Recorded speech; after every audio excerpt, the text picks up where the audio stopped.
नमस्कार, मी धनश्री। तर मी आज तुमच्यासाठी कोबीचे भानोळे याची रेसिपी घेऊन आलेली आहे।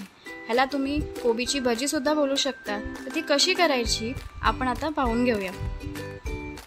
तर सर्वप्रथम मी इथे कोबी घेतलेला आहे बारीक चिरून। आता त्याच्यामध्ये आपण बारीक चिरलेला कांदा टाकणार आहोत, बारीक चिरलेली कोथिंबीर टाकणार आहोत आणि आपले ड्राय मसाले आहेत ते टाकणार आहोत। इथे घेतलेला आहे मी संडे मसाला, धणा जिरा पावडर, गरम मसाला, तिखट आणि हळद। याचं सर्वाचं माप मी डिस्क्रिप्शन बॉक्समध्ये दिलेलं आहे तुम्हाला। आता ह्याच्यामध्ये आपण 1 टीस्पून आलं लसूण पेस्ट टाकणार आहोत। चवीनुसार मीठ तुम्हाला जसं चवीनुसार पाहिजे तसं तुम्ही टाकू शकता। आता हे आपण व्यवस्थित मिक्स करून घेऊया। व्यवस्थित खालून वरून मिक्स करून घ्यायचं आहे। आता हे आपल्या इथे मिक्स झालेलं आहे। आता आपण याच्यामध्ये साखर टाकणार आहोत। आता हे परत आपल्याला मिक्स करून घ्यायचं आहे व्यवस्थित। कोबी म्हटला की आपल्याकडे लहान मुलं वगैरे असतात, त्यांना आवडत नाही बऱ्याच लोकांना, तर हे असं केलं तर लहान मुलं पण मस्त मजेने खातात। आता आपण याच्यामध्ये बेसन टाकणार आहोत। हळूहळू टाकत जायचं आहे बेसन। पहिला मी इथे 1 कप बेसन टाकलेलं आहे। आता हे व्यवस्थित आता मिक्स करून घ्यायचं आहे आपल्याला। आता इथे मिक्स झालेलं आहे। आता याच्यामध्ये मी परत थोडा बेसन टाकते।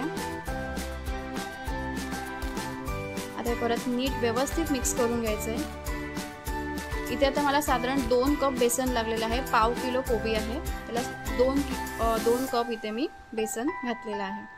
आता आपण याच्यामध्ये पाणी टाकणार आहोत। इथे आपल्याला कन्सिस्टन्सी जास्त पातळ करायची नाही आहे, घट्टच ठेवायची आहे।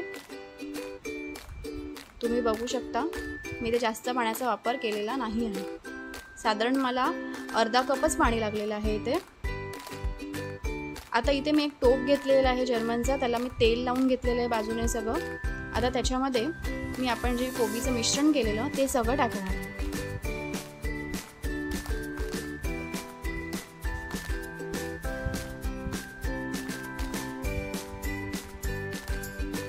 आता हे सगळं व्यवस्थित आपण इथे पसरवून घेऊया आणि आता आपण ह्याला मोदकाला जशी आपण उकड देतो तशी ह्याला उकड देणार आहोत। आता इथे मी खाली डबल बॉइलिंग आपल्याला इथे मेथड करायची आहे।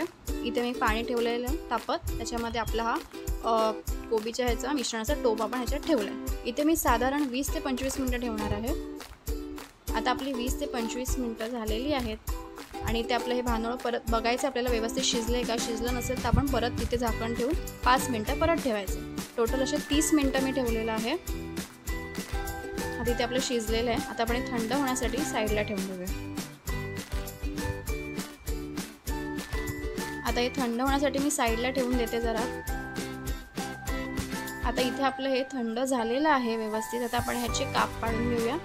साईडून इथे ऑलरेडी कडा सुटलेली आहे, आता आपण ह्याचे पीसेस करून घेऊया। आता हे मी पीसेस करून घेतलेले आहेत, तुम्ही बघता व्यवस्थित स्क्वेअर पीसेस पडलेले आहेत। आता इथे मी एक कढई घेतलेली आहे।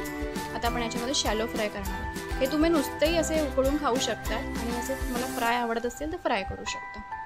आता इथे मी एक पीसेस या तेलामध्ये करते। शॅलो फ्राय करायचं आहे, डीप फ्राय नाही करायचं आहे आपल्याला। लहान मुलांना खूप आवडते आणि तुम्ही टिफिनला सुद्धा देऊ शकतात। आणि त्यात आता पावसाळा आहे तर पावसात असं वाटतं आपण गरम गरम भजी खावी, तर हे तुम्ही ट्राय नक्कीच करू शकता आणि लहान मुलांना सुद्धा खूप आवडते हे खायला।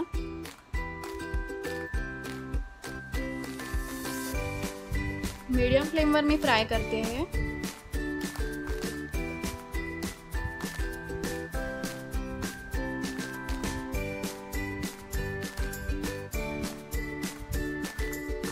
इथे आता आपलं हे व्यवस्थित फ्राय झालेलं आहे शॅलो फ्राय। आता हे मी काढून घेते टिश्यूमध्ये।